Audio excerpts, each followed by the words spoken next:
How to get Alight motion on PC. Hello everyone, welcome to our channel. Let's see how we can do it. For this, just simply open up your browser and search for download Alight motion for PC.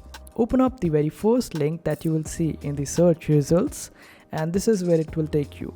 But there is one difference. When you check out the link of this one, there is a dash between PC and Alight motion. Simply remove this dash when you open it up, and this is where it will take you. And when you scroll down, you would be able to see the option to download Alight motion directly from this website. And if in case you have BlueStacks on your PC, then you can also utilize BlueStacks download over here. Simply download it and install it, and after that you would be able to use it. And you also get different options over here to see whether you have downloaded it using BlueStacks, MemoPlay or LD Player. Accordingly, you would have to install it, and this way you would be able to download it and install it and get it on your PC.